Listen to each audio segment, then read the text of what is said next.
Welcome back, Athlete Builder. I'm worried that we just said all our funny things before we started recording, so we're going to get right into it. Jim Beebe here with my guy, Lucas Lorian, and today we got Pink Pants. Pink Pants is on, Kyle Moran from the Moran Academy. Why the Pink Pants? Back in the day, we had an event at Unbreakable, and he showed up with pink pants, and he's been known about that ever since. He's got new pink pants for golf. He's got new pink pants for the ladies season coming up since he's out there hunting again. But we got Kyle Miranda on today. Legit dude, legit coach, USAW national coach. He's taking people to nationals. He used to go by Kumite Kyle because back in the day he was big into karate and still is. But if you watch the blood sport, you'll know what the Kumite is. I went way back on this one, 2013. I just opened Unbreakable, and I'm pretty, terrible at Olympic lifting, and I have to now coach it. So I start driving 2 times a week. An hour plus north to Force Barbell, where it's Kyle Moran, Scott Shamala, Danny Brown, and Tyler Miller, and a few others, Parks, and a whole bunch of clowns that I had a great time with. And so 2 times a week for 3-4 hours just working on Olympic lifting so I could learn it and then eventually coach it. And Kyle's one of my guys. He walks in and he weighs 117 pounds, and he's snatching, 100 kilos, no problem. And so that's our guy on today. If you can tell, he did a big pump before he got on, put on an extra small shirt, and got his hair all Pat Riley style. So should be a legit conversation. Welcome to the show, Kyle. Glad we can do this. Thanks, got a lot to talk about. How you been? What's new? What's going on with you and the Moran Academy? Yeah, man. No, I appreciate you guys having me on. It's always good to chop it up with you guys. Things are good, man. The gym's growing. We got just past 6 years, April 1st. So past the halfway point to a decade. So pretty pumped about that. Right now we've got a really good group of just like kind of that pre-national, like senior national level lifters. So good group of guys there. We've got a ton of karate kids, which is a lot of fun. We've got, I think right now we'll have 5 of our guys go to Karate World, so that'll be a good time. We had 19 people compete at the Arnold this year. So that was our biggest team we've taken to the national meet so far. Yeah, things are just trending upward, man. Can't complain. That's awesome. The gym, you've been doing it real just incrementally, very systematically, growing it, not, adding a lot of more square footage every year, just a little bit. So how are you managing two different sports in your place? How's that coming along, and what are the plans going forward? Yeah. So we've always been really deliberate on our spacing, just from, I've been in this industry this will be 12 years, and I've seen too many gyms, they hit a hot streak, maybe their coach at another gym, they hit a hot streak. They get some ridiculous funding to open this massive facility with brand new turf and platforms and plates, and then 2 years later they're out of business, right? Because one hot streak of 6 months doesn't necessarily equate to 10 years of consistency. So I've been really deliberate about our growth, not only in gym size, but also even membership-wise. Just making sure it's enough that I can handle it and that we can actually make sure people are getting the value of being in the gym. As far as going with the 2 different sports, I kind of look at it as we're a strength conditioning facility first that specializes in weightlifting. So if you were talking to like a strength coach, you could say we run like an Olympic-based program, right? So all of our athletes do the Olympic variations in some capacity. So for karate guys, maybe it's a smaller volume or a smaller amount of work they're doing, but they still do the Olympic lifts. They still do those things. And then I kind of, because of the space running, because of the size of it, I kind of rotate their program almost based on like the seasons of the weather. So like in the winter time, we're doubling down on strength and just general work and like work capacity. Then when it gets to summertime, that's right before it's nationals. So that we can go outside and start hitting some of the speed and some of the more sports specific, like conditioning time domains. And we can start hammering that. And then once they're done with nationals or worlds, it's pretty much fall. And then that comes when it's basically like one day, it's Indiana. So one day is like 90 degrees out and the next day is 40 degrees out.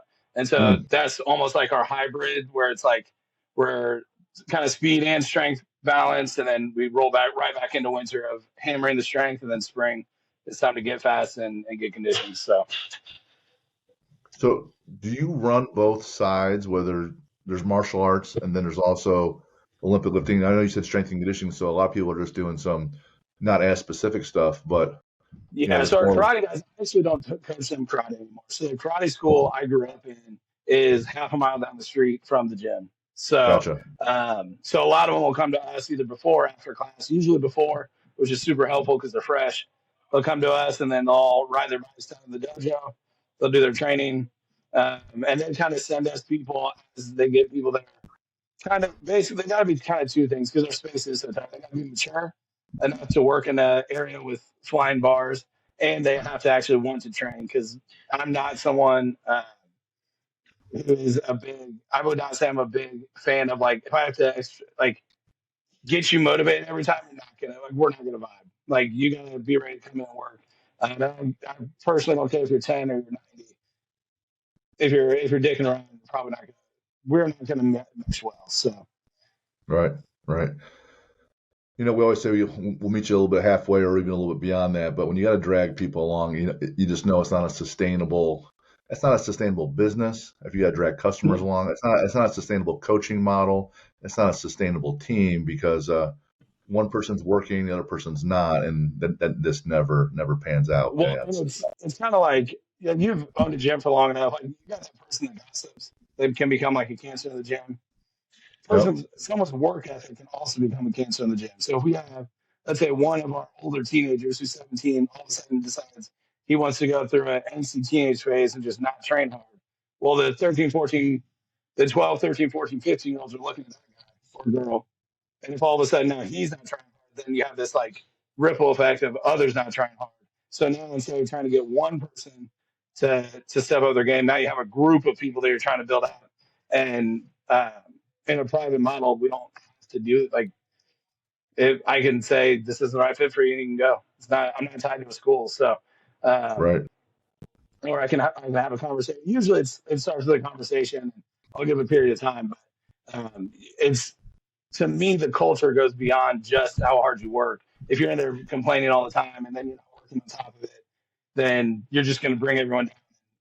I'll protect um, everybody else's results over one customer's monthly fee for anything. It's way more important to me than the $150 a month some kid's paying because he has to be here because his parents made him. yep, yep. I've seen that, and I've had to have those conversations with these student athletes, and I don't have to censor my language. I'm not working for the school, and I don't have to.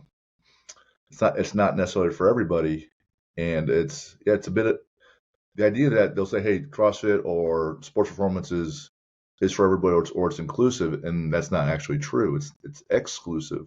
We exclude those not willing to uphold the standard. And so what I had to do was essentially, just like back in my banking days, put these kids on a performance improvement plan. Yeah. And it's basically you, hey, here's your conversation. The bad news is that you're fired as athletes. The good news Yep. is that you have 19 days before the first of the month to earn it back. And come the end of the month, if it's not earned back, and we will know it when we see it. Well, then, hey, I won't renew you, and best of luck. And Yeah. so either there are some changes to behavior, just like any other performance improvement plan, or they kind of just work themselves out because it's not for them, and they're tired of hearing me yell at them. So Yeah. same deal. Yep. Yeah. Now the flip side is that we have had the opposite where we had one girl really good at karate. And her dad basically told her like you need to do this strength conditioning thing, this weightlifting thing. Um, and probably for the first 8 weeks, 12 weeks, it was like pulling teeth. It's like, all right, let's get moving. Let's do it. You're doing that thing. And then I don't know what clicked. I don't know. But she got to like two of the older girls or women in the gym kind of started like, she kind of brought her under their wing a little bit and like started challenging her to do stuff more, this or that. And then now she loves to be here. Now she shows up on time. She wants, if it was up to her, she'd be here 5 days a week now. Um, and so it's kind of that, you have to almost like a case by case, like normally be like, all right, this isn't working. But you can see like, even during those months where she was like, you'd be like, hey, how's your day going? She'd be like, I'm only here because my dad's making me. She did one activity that kind of like sparked an interest. And you're like, okay, there's something here. As if there's no spark throughout a whole cycle that you're like, all right, man, this isn't going to work. But we kind of Mm-hmm. like wrote that one out. And then now she trains all the time. Her dad now trains here in the later part of the evening, and so that's been a cool like opposite of that of just like almost writing it out because of what you see in them, and it paying off. So You know, it's like you have one of those captains on the basketball team when you went to those other older ladies and said, "Hey, can you talk to this girl?" You know, and yeah, so it's a little more impactful when it comes from one of their peers or someone else that trains there, not just the coach who's trying to push them. You know, so you can expand and amplify your voice through other folks, and then still reach that person. Well, I call that doing an end around. Instead of me going right at Jack as my kid and go train, if I can get his friends to train, then he's like, oh shit, I better be there too. You know, so yeah, uh, yeah, it's real impactful. You see it in all sorts of group dynamics. That's excellent. yeah, Hope she keeps crushing it. Right. So yeah. I think she what's will. she's her main sport is weightlifting, or it's not? You said it's something else. Karate. So yeah, Karate. karate. Okay. So she's 14. She competes on the. She just qualified for her first junior national team. So she'll be going to Worlds in July down in Mexico. So Wow. Are yeah. you heading down there? Do you head down to those national events for karate too, or no? No, not the international. Those all have their own coaches. This year will be my first year back at karate nationals in a few years. For a while, I was going and coaching a really good friend of mine who always qualified for the Pan Am Championship and Pan Am Game Trials. So I would go coach him. But I've known him. We did karate together I think I've known him since he was 3, and he just turned 28. So um, Wow. 25 years. So, and he and I like competed. We did all the same. He's done karate at like national level since he was 7. So we always kind of were around and so I got to coach him at a few Pan Am qualifying events. But this will be my first year going down because I think we'll have eight competitors from the gym. So I'm going to go down, show them some love because their parents are always super good about adjusting the gym schedule for a weightlifting meet. Then I figure it's about time to show them the same type of love since I mean now we have enough of them that it's like it's not making an exception for one athlete. It's we got 8 of you guys that it's worth going down for. So Gotcha. Do you come across Min Yu much with Three Kings? Because he coaches some weightlifting there. Min was there. His son Diego was like little the last time I saw him. Right. I I knew Min kind of in passing, but never really close with him. think they have 2 kids that qualify for Pan Am's. Yeah, they've got Orange, 2 kids on Team USA. that's awesome. That's awesome. Yeah. So not only that, as if that's not enough, running your own gym, you then added the Special Olympics hat, right? Yep. Talk about when that started, the scope of what's happening, and what you're championing here in Indiana. Yeah, so really it started with I coached Special Olympics powerlifting for 4 years, um, and then a position to be basically the manager, basically to be the manager of health and fitness for the state of Indiana came up. I just had to throw my name in. Next thing you know, I'm showing up in an office every day. But the but basically my job is to oversee all of the health and fitness initiatives for the state of Indiana. So, like we've got our big event, summer games coming up down at Indiana State the first weekend of June or second weekend of June, and that's basically I bring in like well, I think we'll have 4 different doctors with med students with them that'll do like hearing checks. They'll look at do vision testing, dental, and then like they do what's like a health promotions where it's just kind of like an educational thing on eating, exercise, this or that.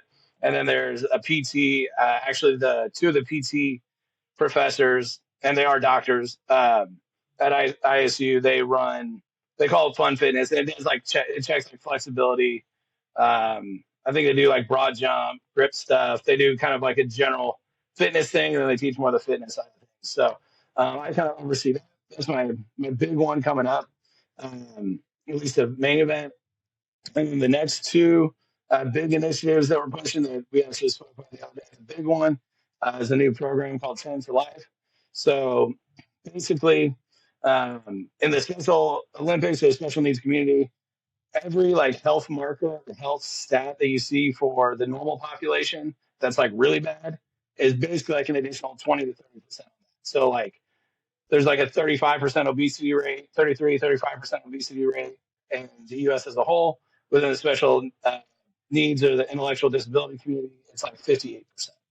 So, and things like that, like heart disease is about 20%, hypertension is about 20%. So all these different health things.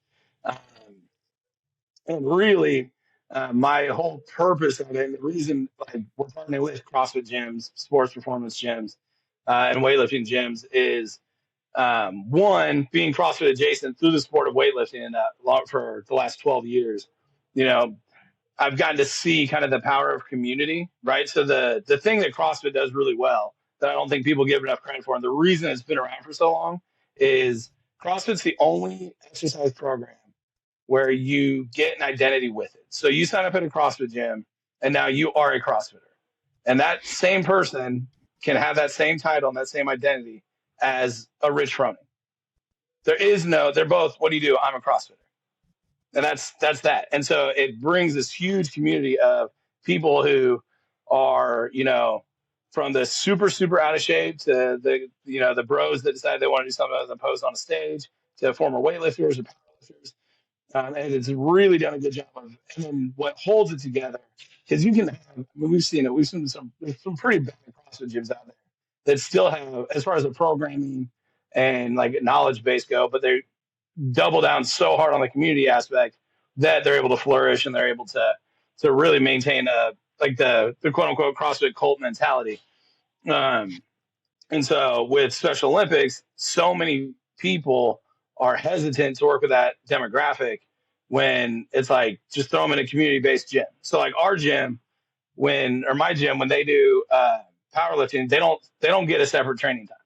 So that's like with this Train for Life, they will. We have with the gyms we partner with, they'll have their own training time. But that's why we encourage like unified partners. So people without intellectual disabilities to jump into the class to kind of give a little bit more of that community approach. But like at my gym, like we've got one of our athletes out there right now doing banded bench press, and we've got I think 10 weightlifters out. So he has to figure out how do you share a platform, how do you take turns lifting, how do you learn how to engage and do all those things. Know the etiquette. You don't walk in front of someone when you lift, and it's just like they're just part of the gym. And so I think that's what I'm most excited for with this Train for Life program will be like getting these CrossFitters or getting these Special Olympics athletes into facilities that are fine with, because the whole point of CrossFit is it's infinitely scalable one direction or another. So it doesn't really matter where you start. You can there's like a progression down to wherever you're at. And so that program I think is going to be really cool, and it's going to be 12-week training blocks. Where we'll measure different health metrics and performance metrics at the start. And all of them are pretty much attached to some sort of longevity, because the special needs community generally lives 16 years shorter life, has a 16-year less life expectancy than the general population. So the goal is to start moving those numbers. And the reality is at an organizational level, I can't do that, right? Like I can't call every Special Olympics athlete and say you need to go to a gym and exercise and train and da da da da da. But we can partner with gyms like Unbreakable that I personally know, or at least can go and vet and say this is a good gym for these athletes. They will make a difference. Go there. You know what I mean? So I think that's going to be a really, really cool aspect of it. So that's the big one. And then there's a couple other smaller ones that I think will be really good. They'll end up turning into feeder systems for that Train for Life program. That's awesome. I wasn't overly aware of all the reach and the scope and everything that Special Olympics does. And I knew about the powerlifting, and I've seen other gyms do that. I think Brandon Smitley does that a little bit. I remember Tyler had done that, and it's a great way for anyone to find themselves and get healthier and find some kind of sport and do something that's physical. So adding something that's functional based in a community for anyone that has special needs, it's still going to meet the same goal that I personally have, which how can we make an impact on people mentally and physically? And if Yeah. that's what we're doing, whether they're elite level athlete or not, or just simply different, then I'm still meeting the objective. So that's excellent. I'm Yeah. really thrilled that you had asked and humbled by that. So I'm really looking forward to starting that here in August. I think all my coaches know we're doing it, but it hasn't really even been announced yet. So depending on when this podcast drops, I should probably let them know. But at least the Could be a coaches hot know. take. Right. So looking forward to it. It's going to be a good time. And then, personally, everyone typically seems to know someone that would fit that demographic. We have people in our gym that Yeah. have kids that are special needs, but my own sister has two autistic kids, and they still want them to be healthy, want them to work out, they want them to play sports and be outside. So, and it's easy for like anyone to not be healthy and fall in some bad habits as it is for her kids. So it's still, it's a target. Can we get them healthier? Because we want a higher quality of life and all the benefits from it. So that's excellent that you're championing that. How many gyms do you have lined up for that whole program here in 6 for Indiana? this pilot. Yeah, so for this 6 for pilot program right now we've got 6. So Gotcha. yeah, so I'm hoping originally I think the organization was thought we'd get a little more pushback from gyms than we did. So originally we were just looking for 3. But the gyms I reached out to, I've known. So I was just like, 3 is not going to be a problem. That's going to be easy. Right. And so once we got to 6, they were like, all right, well, why don't we make sure this works once before we go further? So I would eventually, like in a perfect world, in like the 5 to 10 year plan, would be to have 1 gym per county that can run the program That'd be great. year round, or at least in the 65 counties that partake in Special Olympics. There you go.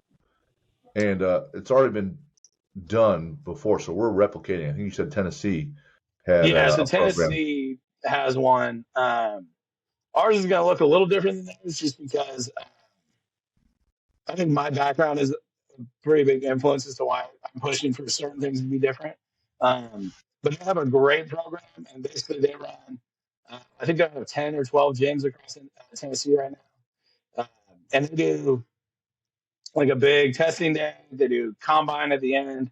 They did like a demonstration competition. Like it was like the Middle Tennessee Fit Expo or something in Memphis, or the Music City Fitness Expo. So they had like a big demo there, and they've done a really good job with that. So the one tricky part has been, so Tennessee has, because they're in the South, have like sports performance facilities galore that are D1 size, 20,000 square feet, full coaching staffs, all that stuff. And Indiana is just not like that. And honestly, like I would rather work with a person that I know than work with a corporation. And so here it's like, okay, we could reach out to the D1, but there's only 3 in the state, and they're all one in Carmel, and the rest are kind of spread out up north. And so it's like, all right, we got 3 of those. St. Vincent Sports Performance isn't around anymore, really. And so it's like, but we have these, and from my background in weightlifting, I know all these good CrossFit gym owners that can do this stuff, and the communities are cool. And so it's like, why not go that route? Just made sense on my end, even though I was a weightlifting coach, I'm supposed to hate CrossFit, according to the internet. But I've always felt that, I mean, without CrossFit, I wouldn't have a gym without CrossFit. So I'm always gonna back CrossFit where I can. I was going to say, once Greg Glassman started having everybody snatching and cleaning more, and they put in all those WODs, people are like, "Oh, this is actually kind of fun. This is kind of cool." And then next thing you know, people want to gravitate towards, I would say, Olympic lifting for sure, but also there's quite a bit of strongman that has come out of CrossFit because they're strongman, powerlifting. Yeah, they're doing carries, right? So yeah, when you start with a domain that's very, very broad, which is the whole definition of CrossFit, it's basically anything. Once you're being physical, and at some point, it's essentially like do it. Well, at some point you're going to gravitate something towards that, especially that you're better at or you like better, So Yeah. it seemed to help the Olympic lifting sport, grow quite a bit in the Oh my last 10 gosh. years. Yeah. I mean, when I got my USAW card, I think there was 5,000 members of USA weightlifting.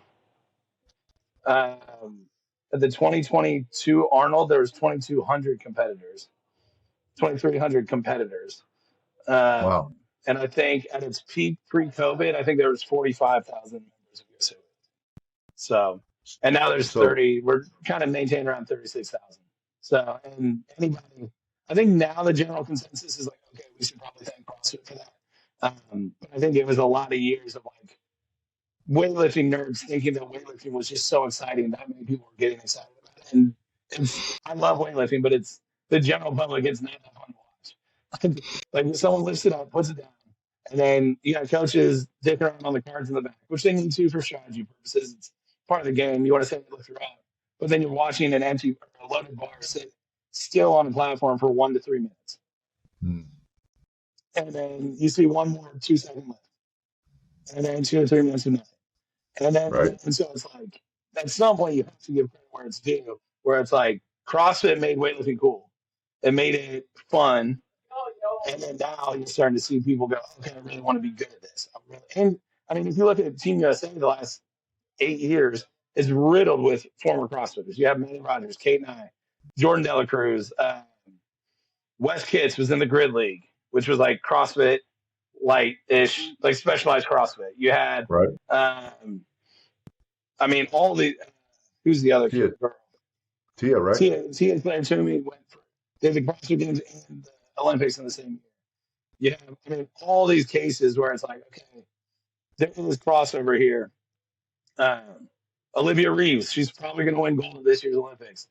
She is starting CrossFit. Like, it's the name of at this point.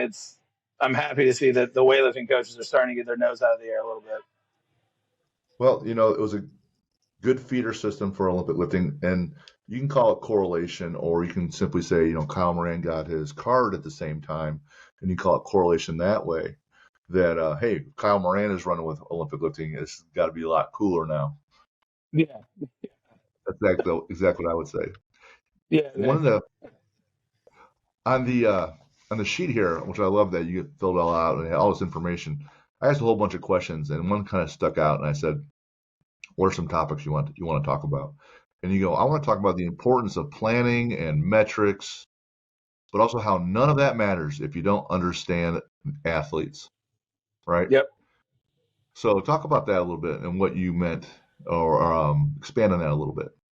Yeah, yeah. So I'm a big metrics guy.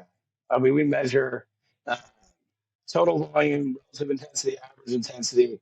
Um, all of our squats and pulls are done with velocity, depending on the application we're chasing. We do. I look at like percentage of snatch to clean to jerk to press to squat to pull ratios. I look at all of that stuff, and I think all of that's really important. We do daily readiness scores. We do vertical jump, grip dynamometer, subjective readiness score, track your sleep. We do all these things, and all those are really important. You can make a lot of good decisions off those. But sometimes I think there's a lot of coaches. I mean, it's kind of weird. Weightlifting coaches are finally starting to look at things from a sports performance standpoint, where like, oh, all this stuff does matter. You can't just do it by feel. Like it's not just a skill sport. It's not just a strength sport. Like it is all these things that have been in sports performance for 10 years. I bet we could do a lot with. And so you're starting to see that trend anyway. Because so many people get so caught in, I'm going to attack all these things, but they don't know how their athlete responds to XYZ. Or they don't know. Like we've got one guy who, for whatever reason, doing his squats off velocity really messes with him. And one time he had a bum knee. He went to squat. His knee flared up on him, and he just happened to have a velocity unit attached to it. So now in his brain, he's got that correlation of trying to go fast caused me to get hurt. So I did this. And so it's like with him, I don't even bother with it. We just run a standard percentage or RP based program with him. And so many coaches get so locked into we have to do this one way that it's like, yeah, you have to have your framework, your foundation of your system. Well, first you have to have the system. Then you have to know how that system can operate. But you also have to understand that the goal is to fit the system to the athlete, not the athlete to the system. We're not China. We're not Russia. We're not Kazakhstan. We don't have, a feeder system of, oh, this athlete, got injured or quit. Let's give me two more, right? Like that's until we get a group of 10 that this system works perfectly for. Like we don't have that. And so I think having all that is cool, but if you don't understand the athlete's personality type, if you don't understand the athletes what they like, what they dislike, then you end up just doing you and the athlete a disservice. Because at the end of the day, the worst program on earth that an athlete fully believes in will get better results than the best program ever written that the athlete doesn't buy into. So, and I think as we get into the metric age, so many coaches want to go just by that 1 and 0 that they forget that we're dealing with humans here. It's not a machine. I get every poster ever says the body's a machine. It's not. It's not a CPU. Like you don't put in the code and it magically does its thing. It's just it'd be cool. Actually, coaching would be really easy if it worked that way. But it's not. So. Got it. Yeah, I totally agree, and I had some questions about that. If you remember, we had Jessica Fitton for the longest time training in strongman. She won the whole thing, and yeah, she was a monster. Monster, yeah, great, is a monster. Great person. Yeah, right, absolutely, just awesome and strong as fuck. Strongman is very posterior chain dominant, a lot of pulls and a little bit of pressing overhead. A lot of carries, and so one of the things I would have her do is have her do some reverse hypers, and she just flat out, fought me. I'm like, all right. So after a few weeks, or hey, I don't want to do this. I'm like, you know what? Fuck it. No more reverse hypers for you. We'll do some RDLs or some back extensions. I don't need to fight City Hall here. And so to your point, the best plan honestly is the one that you stick to. And if the athlete can stick to it and be consistent, then the gains are going to come. And if they're fighting you, you already know that it's that whole piece is going to be over. Yeah. You got do what? When you talk about all the metrics, wouldn't you say that you need to have a certain base, or the athlete has to be mature enough, strong enough, get through the basics? Like I love conjugate and Westside, but do I really need someone to be doing speed day and max effort day if, they can't move 100 pounds, 80 pounds, they're just, no. I don't need that. I could have those kids do 5x5 for a year, and they just show up 3 days a week. They will be doing just fine. I don't have to do anything. Just keep moving forward. And then puberty hits. So number one steroid for them, like you said, and 5x5 and something absolutely stupid for them to do and basic and boring will have tremendous results. I don't need them do anything complicated. So if you're a lot about data, but you have younger kids, at what point do you have that switch where you're like, all right, we're going to start tracking more? Go ahead. Yeah, so I look at it with kids especially, so younger guys. So pretty much under 14, the only thing, I don't even give them sets and reps. So their program is about as simple as you got. Muscle snatch from the hip, 12 total reps that are good. 12 good reps. I don't care if it's with an empty bar. I don't care if it's, a PR. I don't care what the load is, as long as it's executed correctly, and you get to do it 12 times. And then we're going to build a foundation of strength. So we got our skill speed thing here. And then maybe it's going to be, I need you to do 25 back squats that look good. Then we're going to do 30 RDLs that look good. Mm-hmm. Could be empty bar, could be kettlebell, could be whatever. I don't care. Because under 14, all you're trying to do is expose them to a ton of different movement patterns, give them a base level of strength so that they can support their sport. And if they decide, okay, I want to do weightlifting, so we have a foundation to build from, or powerlifting, or whatever they want to do, they have a strong foundation. And then once they get to 14, then we'll start going, okay, I don't want them to do more than maybe 100 reps today. Because now they're probably strong enough. If they came in at 13, they've been training for a year, they're probably strong enough now to where, like, okay, we have to pay attention that they're not maxing out all the time, or they're not doing XYZ all the time. So we'll give them like a standard sets and reps, and we'll throw them on. That's when I'll start throwing them on velocity. So it'll be because the biggest quality, especially at 14, that kids are hypersensitive to, is speed and power development. So we'll do nothing below. not nothing. Probably 75% of their work is all over 0.75 meters per second. So they're flying. The goal is just to move the bar fast. And then every the 8th week, every 8 weeks, I'll give them one chance to go as heavy as they can, as long as they move above 0.5. So we're still not really tapping into a max strength speed, but they're hitting massive PRs because they know how to move quickly. They know how to put force into the ground, force into the bar. They do that thing. Around that age, up to about 17, 18, then I'll also, for their Olympic stuff, everything is based off body weight. So, and I actually stole this. There's a good book on Pocket Hercules development, where his first 3 years of training, he wasn't allowed to go over 50% of body weight on the snatch and 75% of the body weight on the clean and jerk. And he ended up, now granted, there was other things that went into it, but he still was the first person to clean and jerk triple body weight. He had some additional help from his vitamins and things, but either way, so what I'll do is I'll throw the kids and I'll say, for the next 3 months, whatever your snatch work is, you can't go over 65% of your body. Now I'll let them we'll do pump work, we'll do all that stuff. So if they're eating enough and they're doing the things, right, especially teenage boys that want to lift heavier, well, if you want to lift heavier, you got to get bigger.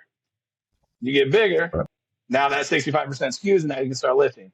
And I had one kid, we just ran, I think he just got done with like his 6th month or 4th month of nothing over, I think, 80% body weight for clean and jerk, and he hit a 23 kilo PR.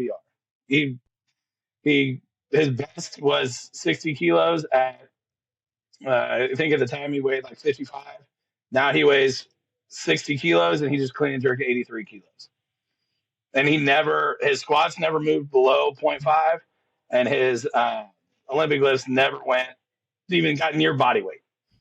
And now he's 23 kilos over body weight. So I think with kids, they're so sensitive to that period of speed development that it's like, and flexibility, they're pretty sensitive to between 14 and 17. So it's like, let's ride those things. And then when you get to 18 or the later stages of puberty, now we'll start hammering the strength side, because now you're sensitive to it. And 2, you have this huge, this growth of a ton of movement exposure. You learn all your things. And then really the tracking data, I don't touch until they're like senior athletes. Once they're athletes that want to qualify for senior nationals, American Open finals, want to go to like senior worlds for karate, play college football, things like that, then I'll start paying attention to that, because for our sports performance side, now the outside demand is so much higher. So I have to make sure, if I say get 20 reps in, and maybe I'm having an off night coaching, I'm not paying attention. You've got a kid with a football game Friday night, and he's maxing out his 5s or his 1s. He's doing 20 heavy singles. Well, then he goes out flat for his actual sport, right? So that's when, once you're really starting to get to like, okay, we got to, our performance on the field really matters, then I'll start tracking some of that data. And even then I start like the bare minimum. It's like, we'll track like sleep, how many hours a day, how much sleep did you get last night? How stressed are you on a 1 to 5? What's your subjective readiness? If you can give me those 3 things, I can get a lot of input from that. That's going to give me plenty. If I know every Tuesday your readiness is a 1, and you're just feeling like shit, like, okay, then I'm not going to have you go heavy on Tuesday. I'm going to have you move around, do something kind of athletic, and get out of here, go home. So that Thursday, if I know every Tuesday sucks, every Thursday you slept really well, Tuesday and Wednesday night, then Thursday I'm going to push you, or Saturday or whatever the day is. But we'll kind of start there, and then we really get into like what do I want average intensity to be, relative intensity, average RPE, all that stuff. That once they're really, it's like they've got to be on the cusp of qualifying for finals or nationals before I really dive into that. I think too many coaches get into that too early. Have you ever used force plates? No, I really, really want force plates. We do. I take it back. I played around with them at Ball State, but I wasn't quite as into all this as I am now. I would love to get a set of force plates. And I think they're kind of where velocity units were 5 or 10 years ago, but they were just super hyper expensive. Mm-hmm. Now they are more accurate than velocity units were 20 years ago. But they're hyper expensive, but now they're becoming more and more popular. So like velocity units are now all of a sudden affordable and accurate. And I think force plates will be there in 3 years, 3 to 5 years.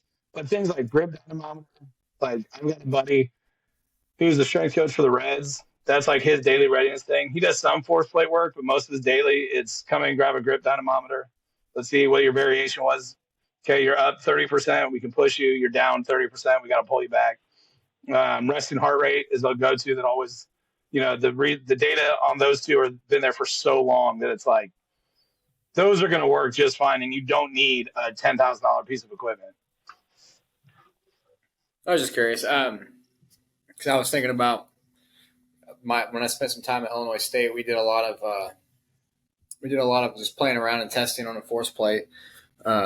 With the difference between power cleans and trap bar jumps. Yeah. And I'm just curious, mm-hmm. being into sports performance and being in what do you trap bar jumps or power cleans? What do you think is better for the athlete? Power cleans. Power cleans all the time.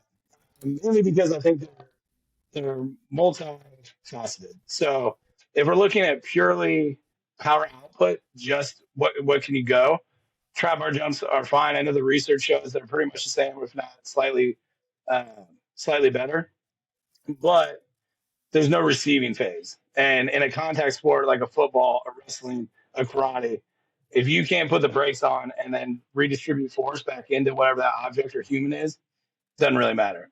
So it's like having a basketball player trying to play football. If they've never played football, they can jump. Sure, they can go up and get the ball, but if they have to set a block, they're screwed, right? They're going to get trucked. And so that's kind of where I'll go power cleans. Also, given my background, I feel uniquely qualified to get the most out of a power clean from an athlete. Yeah. Whereas if a coach doesn't know how to teach a power clean, don't do a power clean. Like there are other examples that will develop really good athletes that like use them. I think the caveat, the mistakes that strength coaches make is one, I think there's weightlifting coaches have done a bad job of gatekeeping the weightlifting movements where it's, oh my God, these things are so hard. They're so technical. Yes, they are. If you're trying to go to the Olympics, you can also get you can get a suitable power clean out of someone in 6 weeks. Now it's probably not going to be from the floor. It'll probably be above knee hang. It's going to be a power clean, and you're going to have to run that for a year or two before they're ready to full above knee clean or things like that. You're going to have to front squat instead of back squat. But they just did a study. I can't remember who did it. Actually, Dane Miller from Garage Strength talked about it, where they took basically a group of gym bros, taught them power clean in 6 weeks, and they got all the same performance benefits of already experienced lifters. So it's like 6 weeks to get increases in rate of force production, top end speed, acceleration, all that stuff. Plus, now you have to decelerate load. I think is worth it. It is worth it. Now, if I have an athlete that's here for 12 weeks, they're going to do power cleans part of the time, and then we're going to do more of the jumping, like loaded jumping and things like that, because I know I have 12 weeks or 8 weeks to get them ready to put on a show. And then once that show's done, then I can take them from there. It's because I think every test that we did the same amount of weight, and every single test that we did with trap bar jumps, we got more force production out of the trap bar jumps than the power cleans. I just kind of thought that was interesting, because I feel like there might be, I feel like there's definitely a more of a strength component to the power cleans and the if you're looking at the force velocity curve. I feel like you spend more time, the initial pull, the second pull. I feel like there's a big jump in the speed when it comes to going from the first into the second compared to initial pull of the trap bar jump. Overall speed is significantly higher, and that's why, like, there's some people that will use velocity for the Olympic lifts. I don't, but they only have to. But the ones that do, you can really only track peak velocity, because average velocity, like I teach to beginners a slow pull off the floor.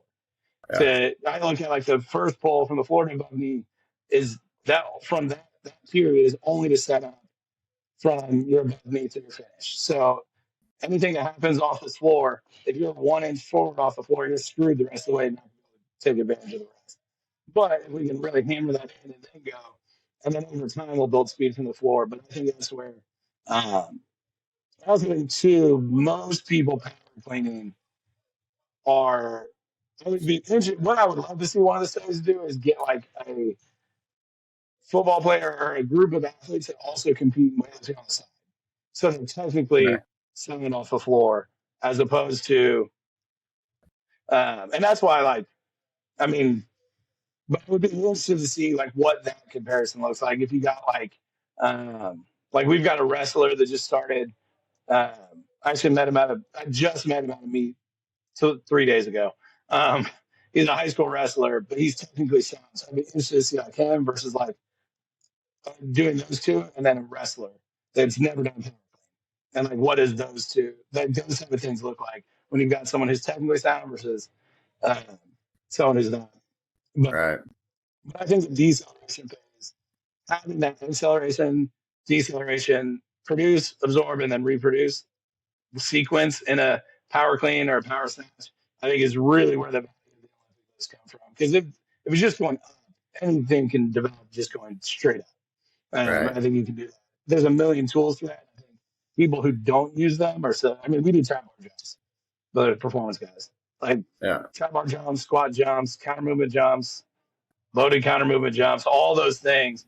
So I think if you're not using those and you're just like, I have to use a power clean, then you're just a bad strength coach. Right. Personally. Yeah. Well, I'll say nobody. I don't think anybody's ever got excited for a max effort trap bar jump either. So. I mean, well, actually, we've got one kid. This kid, Jensen, just a little meathead. He like started off real calm and quiet. Like when he was, I keep forgetting he's only 14 because he's 6'2". And when he started, he was like 12 years old, 5'6", like 140 pounds. And now he's 6'2", wrestles at 215. And what he would do is any lift I didn't let him do in the gym that day, he would go home to his home gym and max out on. Oh my So God. like we had stop bar jumps during one of his phases, and uh, he wanted to go heavy, and I was like, dude, no, the whole point is to move fast. Like we don't need to go heavy on this. And Yeah. then he comes in the next day, he's like, PR'd my trap bar jump, and I was like, why? What do you mean you PR'd your trap bar jump? Why do you measure that? Why do you know what your personal best trap bar jump is? And two, Right. why? But he's put on 60, 70 pounds, so it's like, whatever, man. And again, like with kids, if the worst thing that happens is he leaves here and goes, I need to go lift more, then what we did in here worked. It kept him in love with lifting weights enough that he wants to do it on his off days. So, and that's where, again, back to the tracking thing. Like, I'm not going to be like, hey, man, could you add up your total tonnage from that session so I know what I'm going to do with you the next day? Like, you're 14 years old and you maxed out. Like, you're in puberty. Go for it. You can do it every day for the next 5 days and only feel it on day 6, maybe. And then you'll sleep in on Saturday and you'll be ready to go again on Sunday. Like, it's. And then I'll eat a pizza on the way home, and then I'll have dinner after the pizza, right? Drink a gallon of chocolate milk and be like, hey, coach, I'm good to go. I'm not sore. And you're like, really? Yeah. We did sets of 20 on RDLs. Your hamstring should be broken. And I'm like, no, I'm good to go. Good to go. Nope, good to go. I'm ready. Yeah. I had a question, Kyle. Obviously, Olympic lifting, powerlifting, CrossFit are all different sports. But with the crossover with the Olympic lifting, I had some questions with CrossFit and Olympic. So there's a lot of WODs or workouts of the day, or Metcons or conditioning, I call it, that are used in Olympic lifting. And there's so much of that. Mm-hmm. The CrossFitters are really good at 70, 80, 90%, 95% of their 1 rep max. They can do it for a lot of reps, where you would then think their 1 rep max should be higher. Similarly, some Olympic coaches do so much work on technique and they don't move the absolute strength number, so then they get capped, right? Because they can't move their absolute strength up, then the Olympic lifters can't move their overall lifts up. And similarly with the CrossFitters, if they don't move their absolute strength up, then their numbers don't go up as well. Do you see that to be the case with some gyms, some coaches, or not so much? Or am I way out of left field? Yeah, no, I think you're absolutely right. I mean, I think it comes down to So some of it's the coaching side. I mean, I think we've got. Well, I think too, even with CrossFit, like you're as people are in CrossFit more, you see them over time kind of shift to one type of training. So even though Sure. CrossFit's constantly varied, you see the guys that, maybe for 3 years they came and did everything, and then by year 4 they're like showing up for the longer ones and the lighter ones. Or they're Right. showing up for the heavy days, right? And so I think part of it, because CrossFit is so varied and because it works in a group setting, people are choose that. And then I also think too, you got to look at like things just like for CrossFit, you're so used to not thinking and not having time to think that when you're going for a 1 rep max attempt on a stage where everyone's staring at you, Oh, shoot. or in the gym where everybody's cheering on you, it's a lot different than like, okay, I gotta get, it's 90% of my 1 rep max, I gotta hit 20 of them. It doesn't really matter how I hit 20. I gotta hit 20, and you cheer them. They go to like this dark place. They're having this like out of body experience. They don't know what they're at. They probably couldn't tell you their birthday. They had a gun to their heads. But then all of a sudden now you're taking a new 1 rep, and it's like everything stops and is watching you. If not, Right. and even if the whole class is going, you're now going, okay, I gotta do this one time. Right. And Right. that's new. That's a different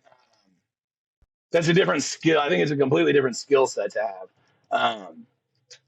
And I think it's one that Go ahead.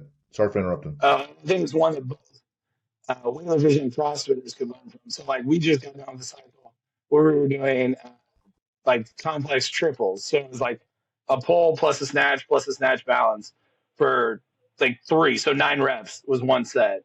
And like, yeah, you have time. You have to dial in your technical stuff, but you really don't have time to like hone names on. Like your positions have to be right, and you don't want to hold on to that bar for a minute. So you're going to quickly think about your positions. You're going to quickly hit the right ones, and then you're going to go sit your ass down. Whereas CrossFitters, I think some, especially the ones that tend to do better at the longer workouts, would do a lot of value in. Okay, you're on time singles, so you're going to go 12 singles, and you have to rest 2 minutes in between. We're going to start at 70%. If you miss, you stay there. If you make it, you go up 5% or whatever. And I think doing that and developing that skill is just something that, and that's why you see it in CrossFit where they're able to rep it out. I think it's just a skill acquisition thing. It's kind of like you'll see power lifters, and I'm sure you've seen it even in strongman, where they're getting to the event and they hit like a PR set of 5 or 3 that's 98% of their 1 rep max, and they go out to hit a 1 rep max and they shit the bed. Mm-hmm. Right? And they're like, well, I'm supposed to be able to hit, whatever the equation is. I hit, 100 kilos for 3, so that means I should be able to hit 120 for 1. And then they go out and they've never done a single. They've never just worked on the skill of unrack it, follow the commands, re-rack it, on a timer. I'm sure in strong, you'll see, I would imagine you'll see people like, I would guess it would get people like the stone loading where they're practicing heavy stones, and then all of a sudden now they're in competition where it's 4 time, it's all these things, and then they get to a stone they've done before, and now they can't get it because they're only doing their stone loading when they were so fresh that they couldn't not PR. And so now it's like, I think it's, yeah. Long story short, I think it comes down to a skill side more than an actual like what the load is side. And I'm totally guilty of that as well from CrossFit, where I would gravitate towards things that are heavier, or even throwing with like Highland Games, which is fun too. Yeah. But when I think there's 2 things you pointed out there. One is you see the CrossFitters or the Olympic lifters, they're more confident with what they're normally doing. And when Lucas and I always say confidence comes from reps. Well, if you don't have a lot of reps of maxing out, you're not confident because you're not used to how that feels. Now, if you're a power lifter and if you're doing conjugate, you have a max effort day twice a week. So, over 100 times a year, you're maxing out in a 1, 3, or 5, right? So every Monday or Tuesday or Monday or Friday, you're like, all right, it's max out day. Here's how I handle it. So you're used to it. Yep. Right. Then also you pointed out, all right, I'm doing this on the minute. People are watching me. Here's what my percentages were. Here's what they should be. So the whole focus isn't on what is my process and technique to hit this lift. It's what should it be because I should be able to do this, but this is what the math says. Well, it's a big heavy back squat. All I really should be thinking about is my checklist. All right, I grab the bar, I wedge myself underneath it, big deep breath, unrack, 2 steps out, 2 steps wide, another deep breath. You should just be focusing on the next steps versus all that other extraneous stuff that just fucks you up, right? Yep. And so if you're used to that process, well, then, like you said, well, they'll have confidence because they have a process and they do it. And those that develop that, then they got it, right? And I think the elite level, whether it's Olympic lifters or CrossFitters, is that they have processes for all this shit. So here's my process on a real long day, or a real intense short WOD, or a heavy day, or a gymnastic. Here's my process. So the more you have your own little journal and notebook of all your little playbook for how you need to perform, the better you are. And then if you're exposed, I think the best example of that is like Matt Fraser and Rich Froning.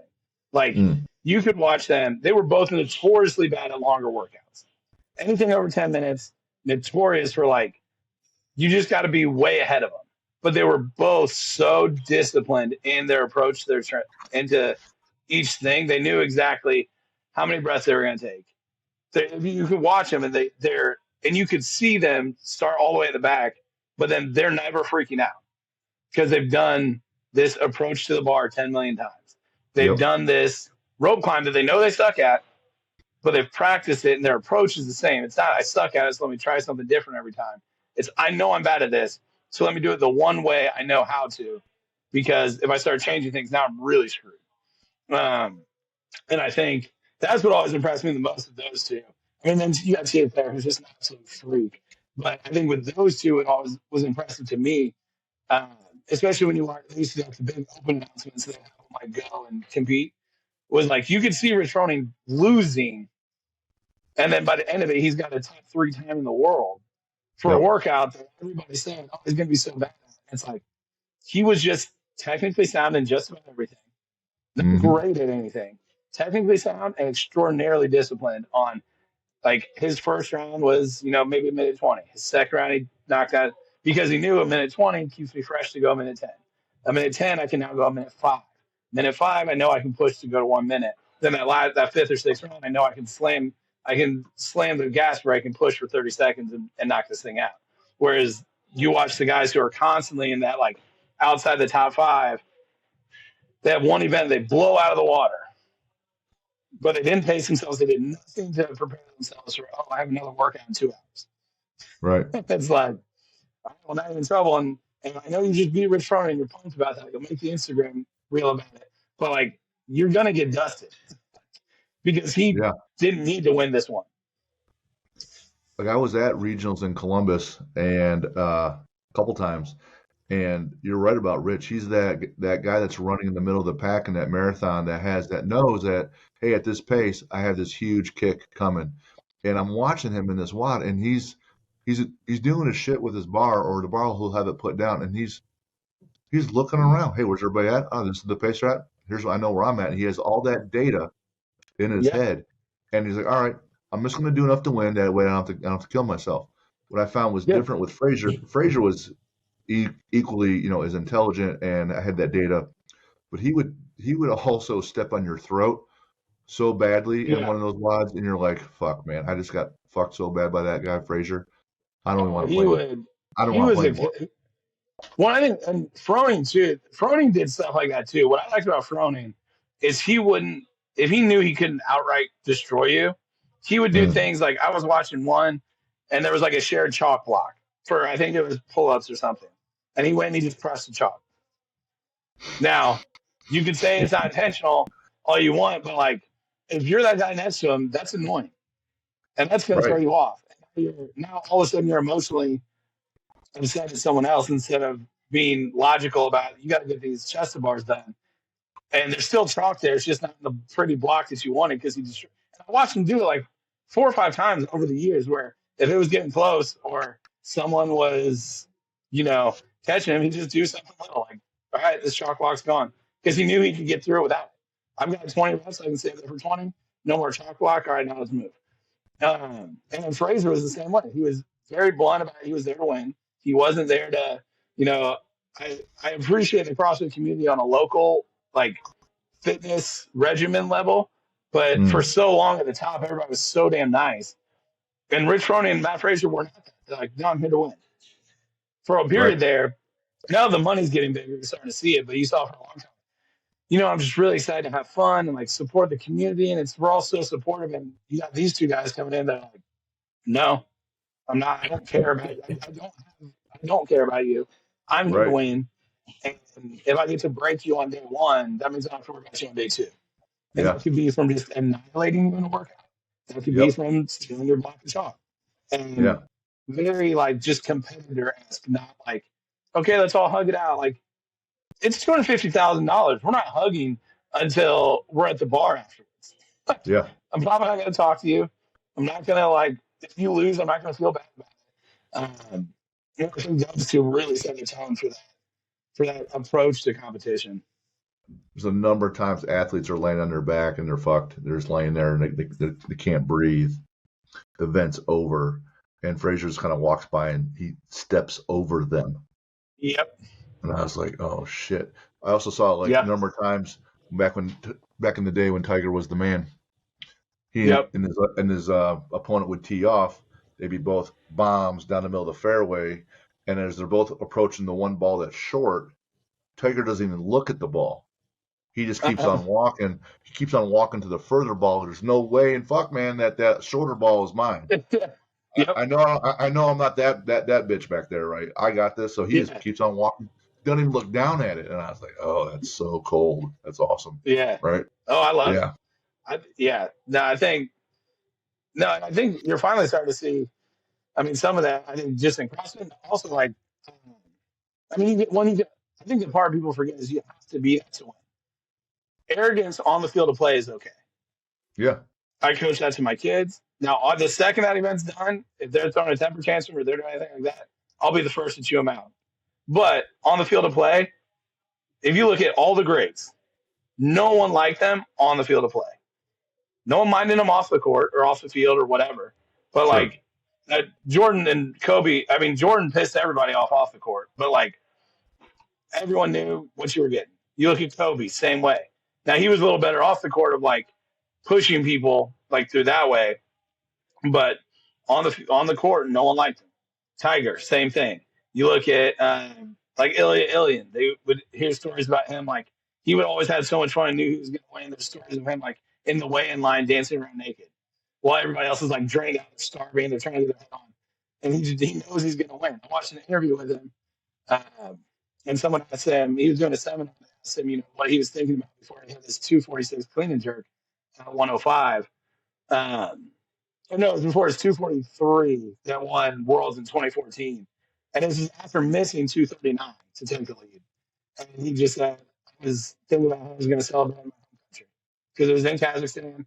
He was just thinking about how much the crowd was going to erupt after I make the slip. And he it's got like, popped that year too. He got popped that year too, right? he got popped in 2015, yeah. Well, I mean, the 2008 and 2012 class of weightlifting was not the cleanest. It's the Mark McGuire, Sammy Sosa, Barry Bonds. They were. Yeah. I mean, I think between the 2008 and 2012 Olympics and the retroactive testing, I think something like in the 94 kilo class alone, there was like 14 positive drug tests. Like Kendrick Ferris, as an 85 in 2008, finished 12th, 10th, and by the time testing was done, he was 5th. As a 94, he finished 12th. By the time the drug test came back, he was, I think, 6th. It's just like, what in the world? Right. But I mean, it's also no secret. There's no. Yeah. The only people who are shocked by it are like the newer weightlifters that are like, man, I don't get it. And I'm like, dude, it's international sport. Cheating's a thing. Yeah. And it's the same way. I mean, I don't think the U.S. lifters are totally clean. I don't think CrossFitters at the highest level are totally clean. And I think that's something that like these two worlds struggle with because it's all built on like community and like doing the right thing. But one person's sport's another person's business. And we've hosted scores of events, and whether it's powerlifting or Highland Games or strongman or CrossFit. I don't really know so much about the CrossFitters in this capacity, but at least in the strength sports, there's the Arnold or Nationals, right? And then below that, there'll be a regional event. And then we had a level 2 strongman event. So the level 1 is basically the lowest level. And you can compete at novice or you compete in the open class. If you win that, then you go to level 2, blah, blah, blah. And you work your way up kind of like the minor leagues. And I got guys in my gym that can't win in my gym in the novice class at a level 1 contest. And they're still running gear. And I'm like, man, if you win, you're going to get this little 3-inch trophy of nothing, and you go home with just you and your kids and stuff, and you're running all this gear, and we're not going anywhere. It's not like you're going to the Olympics. You're going to get a big, you're going nowhere, right? On this, and you're in your late 30s, right, early 40s, and you're running gear, and I'm like, come on, man, no, why? No, it's just not worth it. Even like once you get to, especially like with drug testing being so strict here in the U.S., like it's just not worth it. I mean, one, I know that the go-to thing is, well, they're on steroids. If we were using the same amount of drugs, we'd be as good as them.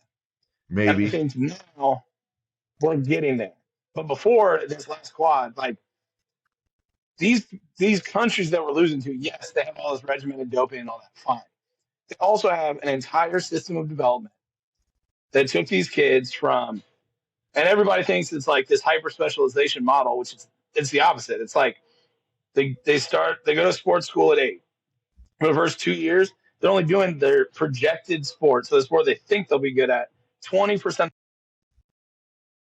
of the time is all general development and playing those sports and creating this huge movement library. They do that, and then it shifts to like 40, 60. And then eventually, once they're at the above junior level, then they get hyper specific, and that's pretty much all they do.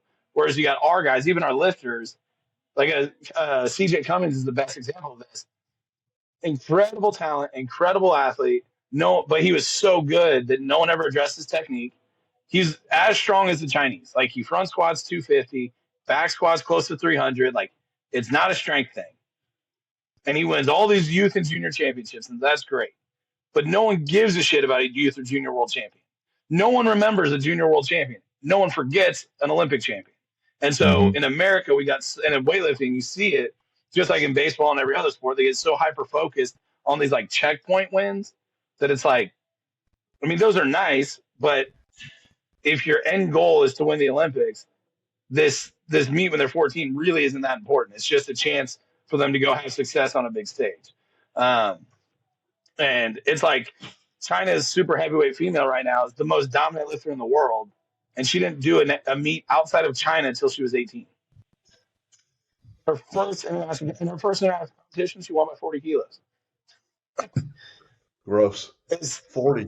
It's insane. I mean, if Lasha wasn't around, she'd be the most popular. She just happened to be in the era where Lasha snatched 225 and clean and jerk 267. So she's kind of SOL there. But she's probably more dominant with the way Lasha is now. She's more dominant than he is now. Like she won the world. Do what? I don't care. I love that big boy moving that huge weight, Oh, dude, Lasha moves. What's so freaky about him is he moves like an 89 kilo lifter. But he's 170 kilos. But his clean start position with his hands is narrower than mine.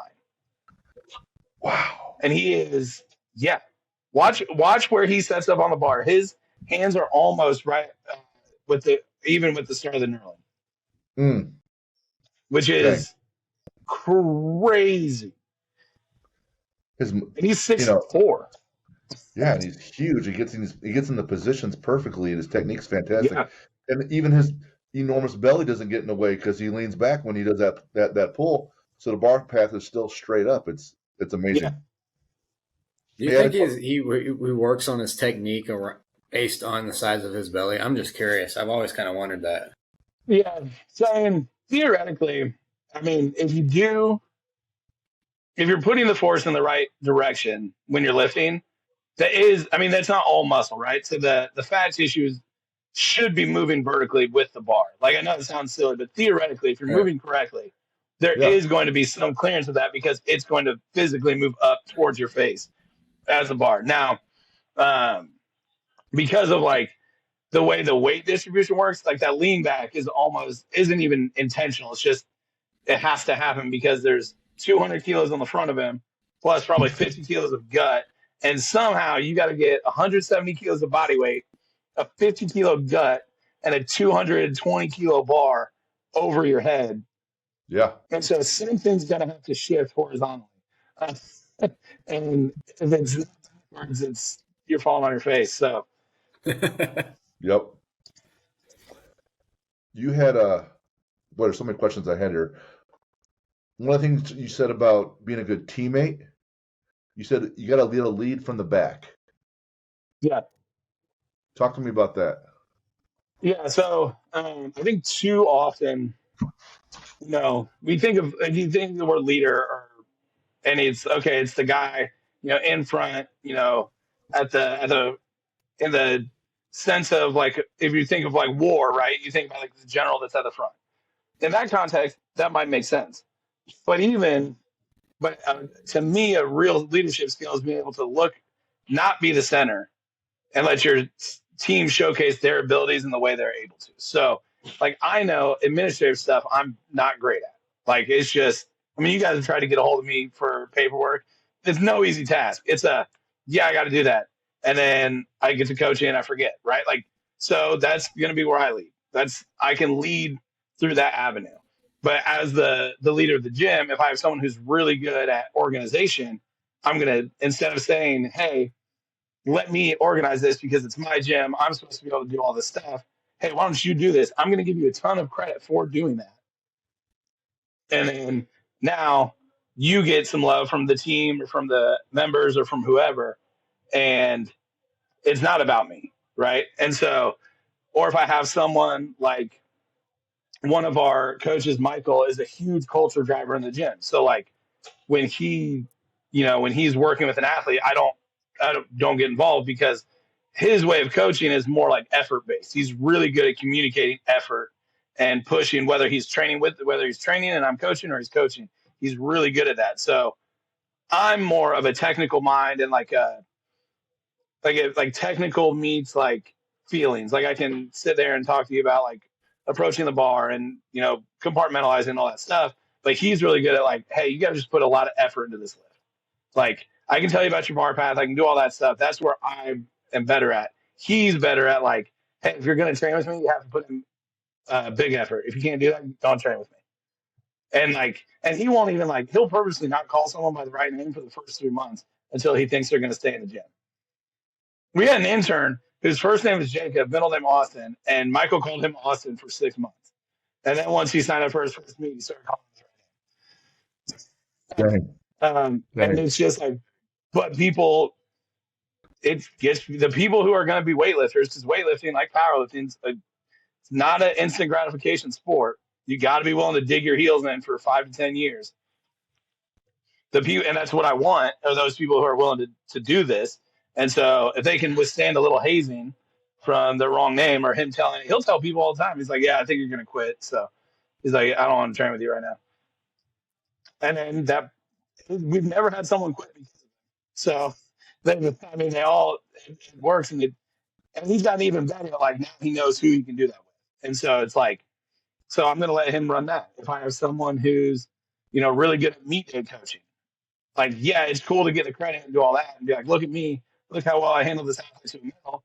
But if I know that one of our coaches has a good relationship with an athlete and is also good at meet day coaching, I'm not going to step in on meet day and say, well, it's my gym. I need the credit. It's going to be, okay, you do that.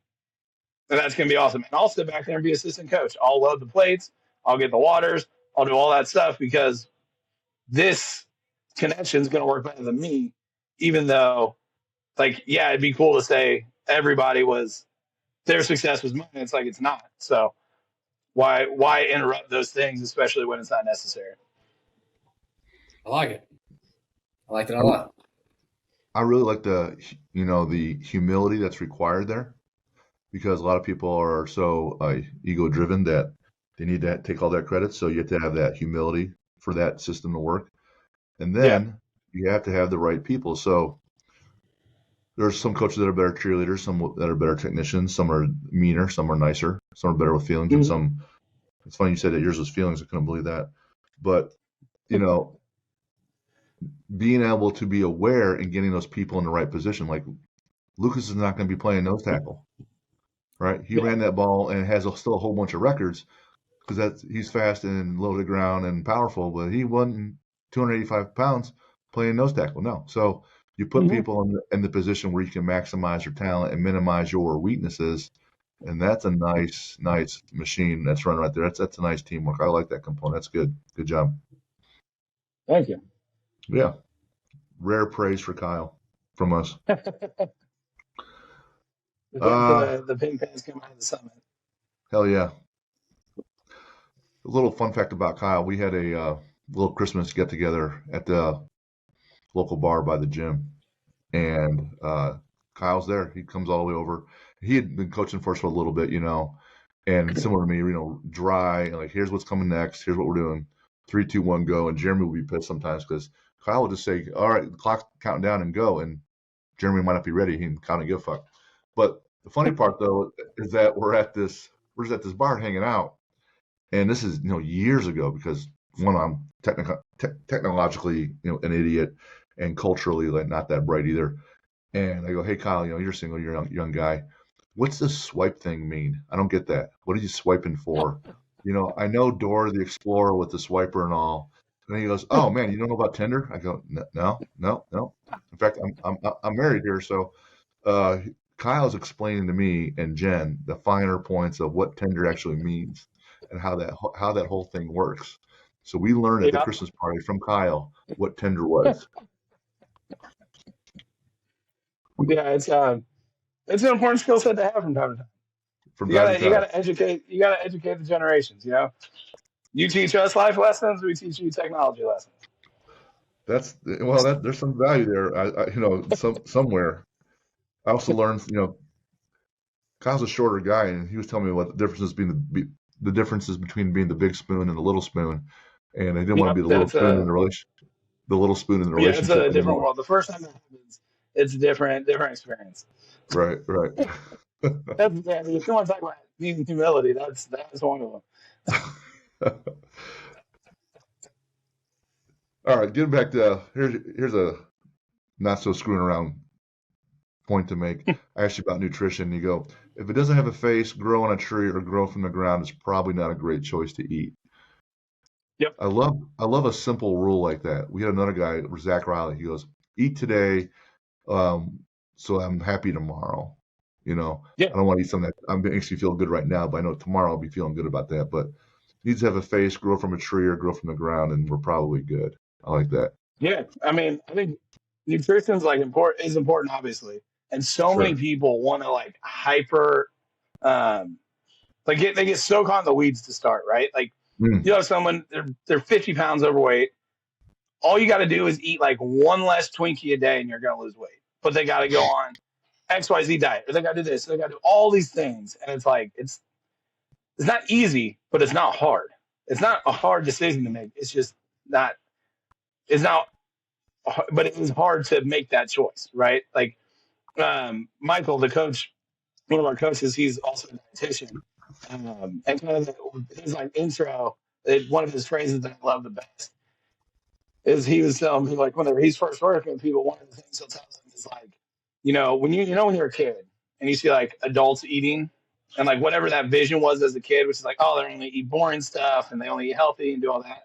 His thing is however you think an adult should eat like that, and you're going to be on a good first step. So whatever your little kid brain thought adults ate do that for 2 months, and then let's see how you're doing. And generally, that's going to be okay, right? Because so much of our food stuff is ingrained when we're kids, right? So if you're okay, I guess I got to eat a vegetable today. It's yeah, it's not always fun, but you know what to do with it. So I like it. And so many people want to overcome. It drives me nuts. It doesn't need to be that complicated, like you said. I like your simple rule. I'm going to run with that. Also, don't worry about hitting your macros and doing all these little things, like you said, if you're unwilling to get in the squat rack, right? Yeah. So Yeah, you I can do got that from, all these little things. I stole that from a guy who used to coach, Eric Redmond. People get into their macros. They dive into their macros and they're doing this and that, but then or they're paying attention to their whoop band, they're doing whatever. And then it's like, okay, well, did you do your training? Well, no, I was only, 38% recovered. So I only did a accessory day. And it's like, okay, but you've been 38% recovered for 3 weeks now. You're going to train or you're just going to dick around? At some point, you got to train. Right. And especially if you're a recreational athlete, the micro stuff is not going to be a difference maker. Oh, I only got X amount of B12 in today. No one cares. Well, I made sure I did my ROM WOD. Okay, cool, but your goal is to do better this CrossFit competition that you Mr. Cleans at before, so you want to get stronger. Your ROM WOD's not doing that, but you're so stuck in whatever little thing. I only got 7.5 hours of sleep. I can't train. It's like, okay, your training might not go exactly as planned, but you still got to get out there and just do the stuff. Do squat, pull, press. Hard. Try it, do it hard. And then go from there. And hard might be 50% that day. Sure. And that's going to be super humbling. Hard might be 105% that day. That's going to be super exciting. But people get so tied into, and again, back to the data earlier, you get some coaches that get so tied into the weeds of the data that it's like, that stuff's cool. But if you're so into that you're not having your athletes actually work hard, then they're going to be in real trouble if they get a 2-minute clock burn, or the totals aren't going up. All that stuff is good, but if you're not in the gym consistently, if you're not eating, if you're not sleeping, none of the other shit really matters that much. And so many people want to get caught in all this minutia that it's just you're just shooting yourself in the foot under the guise of doing something that's good for you. And it's sometimes you just gotta train. That's why I'm honestly a big fan of the mid 90s to 2010 era powerlifters. I listen to a lot of their podcasts, Dave Tate's podcasts I love, because just that mindset of okay, my shoulder hurts. I still have to train today. So I can't do max effort bench. What can I do? And so many lifters, whether it's powerlifting, weightlifting, I see it a lot in, it's oh, well, my knees hurt, so I'm going to take the day off. No, one of your knees achy. You're in a sport that requires you to bend your knees 100 times a day. Your knees are going to ache. So maybe you just have to power today. Well, yeah, but the program says I get to go heavy.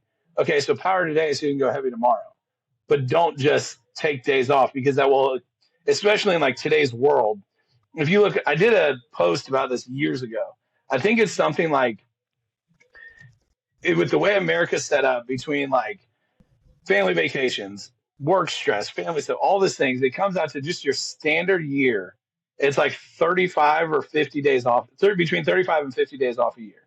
They're just built into the calendar for you.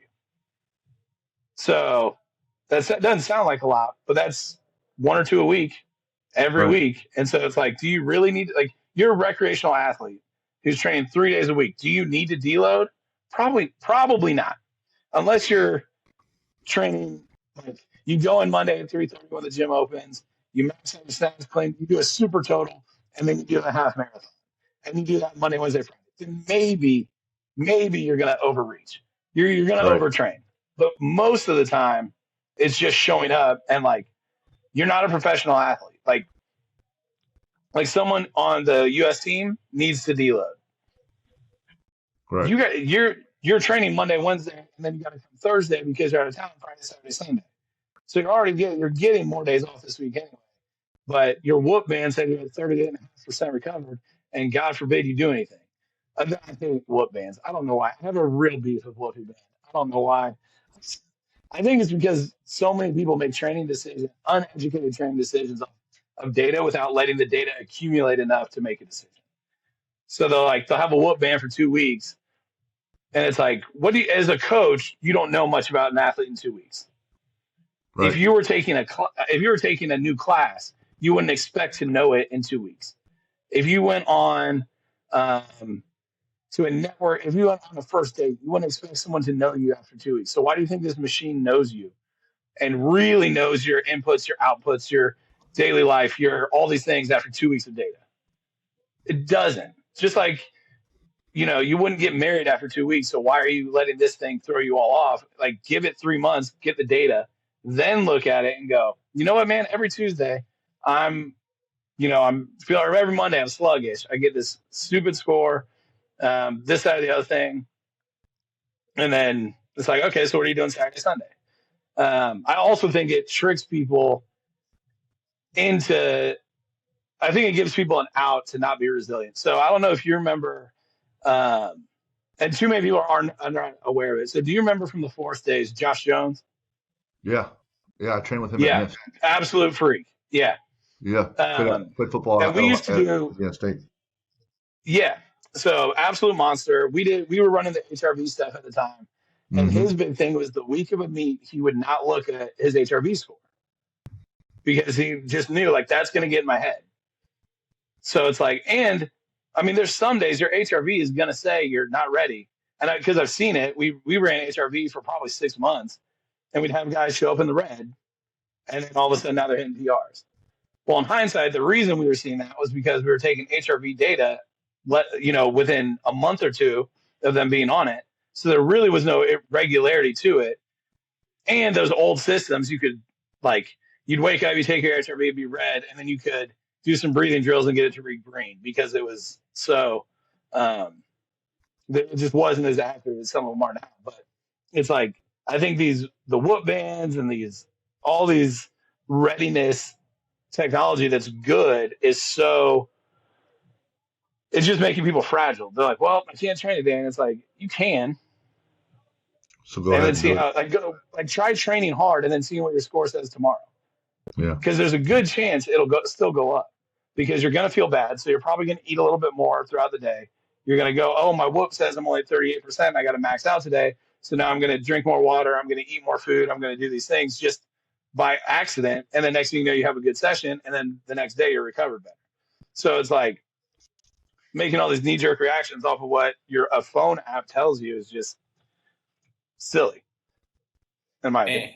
That makes me think about all the time, every day, when a student athlete comes into the weight room where I'm at, and they are sore from their AAU tournament this weekend, and they can't. Which AAU I absolutely despise, especially AAU basketball. So Yeah. Well, so many ankles and knees and all the problems in the world. Can't come in, can't squat, can't jump, can't do this. But we're gonna repeat the cycle. But I'm gonna be able to jump. I'm gonna be able to squat. No, I'm gonna be able to jump and play my tournament the week next. So all the problems seem to go away as soon as the tournament and as soon as the games pick back up. But God forbid you have to come in and probably make your body feel better by moving it, strengthening it. And stuff, so. I mean, movement's medicine, right? Like, we've all had to do it where you come in, you're beat up, and it's like, okay, I gotta do something. It doesn't have to always be max effort. Maybe you're at 70%, so you gotta give it 70% for the day. Like, you don't always have to give 100. You're never always gonna have 100%. So I think people, especially like high school kids, they're either like, well, I'm not feeling this day, so I'm not going to try. It's like, okay, well, you're right. You're not feeling 100% because you did play, because your parents paid $1,000 for you to do this AAU basketball tournament, and now you have to play 6 or 8 games in a weekend, which is way too much. So yeah, you are beat up, but like, hop on the bike and then let's see how you feel. Oh yeah. All right, you can't do the whole session, but let's get you on a bike for 20 minutes, get some blood flow going, and then let's see how you feel. All right, cool. You know what? You're still beat up. Let's do some technical work. Let's do some like light loaded stretching. So like, we're gonna hit 720, like super lightweight kettlebell RDLs. Let's see if we can get some blood flow to the areas that are bugging you. Like, there's ways around it, and when you're an athlete, like, this is what you got to do, especially in today's like youth world where they're year round competing whether they want to be or not. Yeah, I got some of our guys. We're early off season basketball right now, and I'm having our guys doing some some extensive jumps, some pretty light pogo stuff like that. Yeah. And I got a kid that rolled his ankle last week. Nice. Coach, I don't know if I can do pogos. My ankle's still bothering me. I'm like, these are really not that hard, man. Like, they're not going to kill you. Like, just give it a try. And turns out he's just fine. And it's Yeah. just stuff like that. Just it's you. I don't know if there's an immediate fix to it. I don't know if there's anything anybody can do to Yeah. to fix those issues, because it's kind of deeper than just it's kind of Yeah. I mean, it's not just. Yeah. I mean, we're in the excuse age, right? Or the feel good age, right? Where everything's got to feel good. Like, well, there's I can't be uncomfortable. Well, there's an getting better at something's uncomfortable. and there's like this shift in what people view what training is and what is going to get an athlete better. And I think there's this shift in skill work and technical, your specific training that is just kind of exploding through the roof right now. And I don't know if we get out of that anytime soon or not. And kids wake up and parents wake up and kind of shift back to more of a general training Yeah. idea I think. mindset. Well, I think a lot of it goes to. I mean, you have the way these sports systems are now set up. We've politicized and put so much business into youth sport models, where like it's almost frowned upon to play in seasons, right? Like it used to be the norm. You run, you play football to get ready for wrestling. You do wrestling to get ready for this. You strength train in the summer. You do whatever. There was like this cyclical thing, and Yeah. then sophomore, junior year, you figured out what you were really good at, and that was your main thing. But you still did something else, even if it was just going to the gym. And now it's like, well, if you didn't play for the right sixth grade team, there's a chance you won't get picked for this eighth grade team. And if you don't get picked for the right eighth grade team, there's a chance you won't go. And so now all of a sudden, it's almost like a fear of, am I losing, am I going to take away my kids' opportunity to play at the level they want to because I don't want them doing this? And I'm sure I'm not a parent, but I would assume as a parent, the last thing you want to do is like feel like you maybe held your kid back or did something that hurt your kid's future. And so it's almost like this scare tactic of like, oh, well, I got to do this because this coach said this, or I got to do this. And then, well, this coach told me that he doesn't need to be, lifting weights. He needs to be going to a pitching coach. And it's like, all right, well, these kids are throwing 10 or 20,000 pitches a year, and then they're shocked when they get hurt. Or like you have parents now like doing preemptive Tommy John surgery just so they can get it out of the way. And you're like, what? That is insane. Yeah, there's kids now that are like, to tighten up the tendons and all that crap. They're going and trying to get Tommy John surgery before they need it. Which one, why does a child need it is a problem. If you're under 30, you playing professional ball for 12 years, you should not need Tommy Johns. But then to do, well, if we do it ahead of time, then we don't have to do it later. And it's like, or hear me out, get yourself physically prepared for anything other than video games and baseball, or video games and fill in the blank sport. I got this true story. Me and my girlfriend Caitlin, we go after football games. We'll go to B-Dubs right by where we live, and it was after a game, or might have been a basketball game. We're in there and we're just kind of talking about training, talking about the game and talking about training the kids. And this guy was over just sitting next to us, and he overheard us, and he's like, I got a question for you, man. You're talking about training. What can I do for my kid he's starting wrestling? I go, how old's your kid? Well, he's in kindergarten. I was like, Good Lord. I was like, well, just maybe let him wrestle. And then it got turned into this whole, let him go wrestle and learn and be around other kids and stuff. And it turned into kindergarten. Let's start there. Go color in the lines, kid. Well, and he started talking like, I want to make sure he's getting the best coaching. And, he started talking about the coach and was like, well, I don't think this coach is very good. I was like, listen, dude, I promise you, in kindergarten, there's nobody. He's not going to be a professional wrestler or whatever. Olympic. It's not going to start now. And I promise you, I probably would just lay off the coach, because there's probably nobody out there other than this guy that wants to train kindergartners on a spare time. 50 kindergartners on a Saturday. Like, let the kid go out there and maybe let him get his ass kicked. Maybe let him get tossed around and learn to compete. And it's kind of almost word for word what I said, but it's just These kids in kindergarten. Let them wrestle. Let them get to know other kids and play. Who cares? Right. And Like, I was yeah, let them go climb a tree.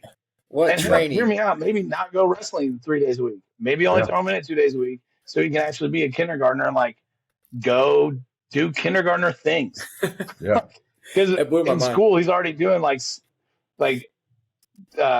standardized testing and stuff. It's like he already can't be a kid 8 hours of his day. Yeah. Let him be a kid and see what happens. Here's the program that you need for your kindergartner. That's what you really need. You need to do this, and this. Yeah, here's your program. You need 1 hour outside a day. Go do that and see how good of an athlete your kid becomes. It blew my mind. I was completely. I just didn't know how to react. It's just, come on, man. Like, oh, it's crazy. It drives me up the wall. You're living vicariously through a freaking kindergartner, man. Like through a 5-year-old. Good for you, bud. Man, a lot of stuff there. I like what you said about the whoop and that it's not really that valuable until you can spot a trend. And I remember we just dropped Dan Wanger's podcast today. He's the strength coach of Ball State, and he was like, coming off the weekend, a lot of the kids, they've been out. I don't know what they've been doing. They could be partying, maybe not. So Monday we don't max out. They're back in the routine Monday through Friday. Maybe we max out Friday. Also like what you said about if you're not feeling great, still come in and kind of grease the groove and get going.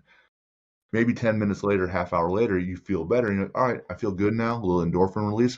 Why don't we start training a little bit more? You just kind of keep going. Yeah. And then the last piece, about being intense, that intensity is what leads to the results, whether it's a heavier load or whatever, but also being intentional. And sometimes you throw all that shit out the window because we just had Zach Evanesh on last week, and he goes, one time I squatted 225 for 50 just so I could know what real pain was like and so I could push through something horrible. Yeah. So I could go to that place later whenever I need to, if I'm in that fight or flight mode. Sometimes you just do that shit. Like that's not going to be in the textbook, 225 for 50 reps. Jesus Christ.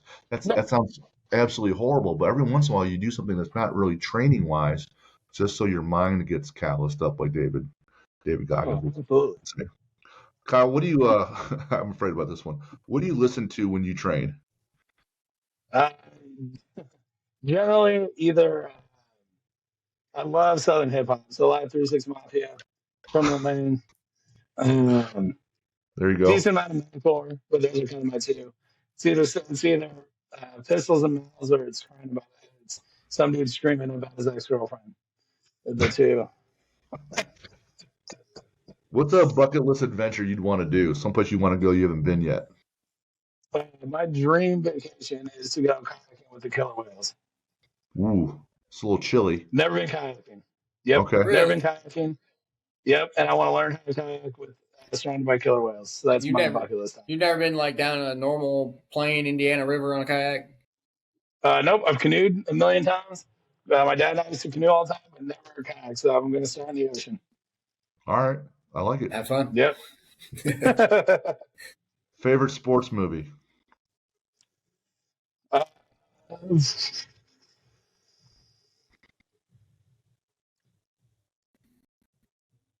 Remember the Titans. Another one. Remember the Titans. People love that one, man. Sunshine. Right. Favorite, let's say sport. And I'm going to say not weightlifting or karate. Sport, throws. The 100, the shot put, hammer, and the 1 and 2. Wow. Okay. So all power. Yep. Right. Yep. Favorite athlete No one likes watching someone run for 2 hours. Favorite athlete to watch? Alien. Legit. Favorite book? Favorite book?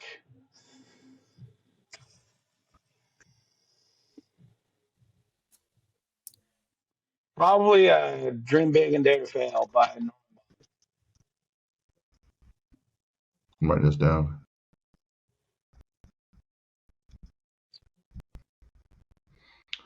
Favorite superhero? Favorite superhero?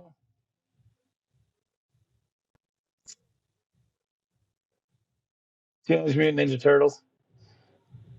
Turtles on a Half Shell. First one. First one. right? Yep.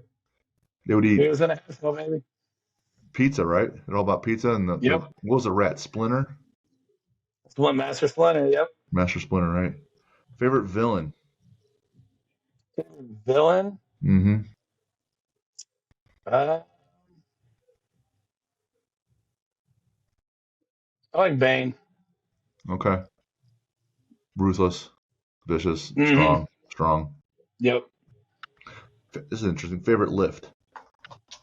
Favorite lift? Yeah. To do snatch. Okay. How about to watch? To watch clean and jerk. Really? Heavy clean and jerk is just cool, man. It is. It is. It is. Uh, if you had 10 million, what would you do? I don't know what would I would.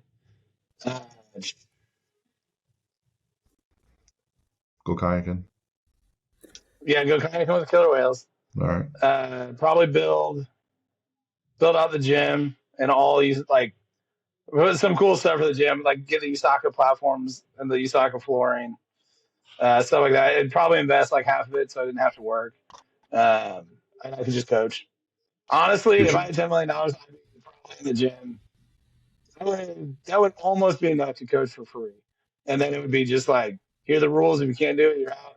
Yeah. No need to worry about the bills. It would just be, I would Right. absolutely coach for free. And it's like, if you miss more than 20% of your sessions in a year, you're off the team. Favorite quote? You have one of those?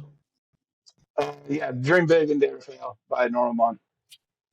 Gotcha. So same as the title of the book. Yep. So June 22nd, Athlete Builder Summit's coming up. You're going to be one of the presenters, right?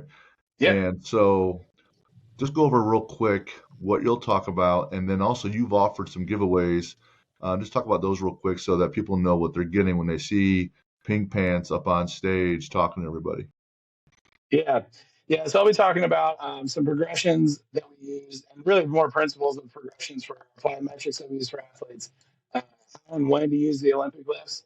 We'll be talking about, like I've mentioned on here, I use a lot of velocity. So how we implement velocity regardless of age. And then also a little bit on accommodating resistance and how you can implement that into a training program that's not just some of the traditional ways of using it. So, and Awesome. then giveaways we'll be doing in a week. I'll be shooting with our video guy. We'll be putting together a course on how to teach and progress the Olympic lifts. And then also we'll be doing some practical stuff with some of the principles we use for our plyometrics and our speed work. And then also we'll be giving away, or I'll be giving away, a 20-week training cycle that we use actually with a few of our guys leading up to the Arnold. And Steve's top 5 finishes, and everyone on this one hit a PR. So not promising a PR, but it's pretty good. It works out well. So Legit. That's huge value. Huge value. There's that's being offered there, and I think the VIP price for that is just $157, so they could attend the whole thing and get all the giveaways. And those are just 2 of them right there, which we would normally charge more than $157 just for those 2 giveaways. Yep. Right. So plus we're giving away like 12 different things with the different speakers, and they could attend the thing and get a video of the entire event. So lots of value. You could find Kyle at moranstrength.com, Moran, M-O-R-A-N. He's also on Facebook, MA Strength Hand Speed, Instagram, moran.academy. Also on YouTube, Mass 1881. Just look up Kyle Moran and Moran Strength, and you'll find him everywhere. He's been to my gym a number of times. He's coached there. He's run clinics there. He's coached our coaches. He's coached our athletes, and he's coached people at a high level, at the national level, and then he'll be at the summit in June 22nd. So, man, Kyle, I knew it'd be fun right when you got online, and it did not disappoint. Had a lot of fun, and the 3 of us with Lucas, and it's just fun working together with you. And yeah, man. Thanks for everything you shared today. Thanks for the stories. Had a great time. Thanks for the generosity. We're better because you had because we had you on today. Thank you. No, I appreciate you having me on, man. It's always fun to chat with you. All right, guys, have a good one. We'll see you next time.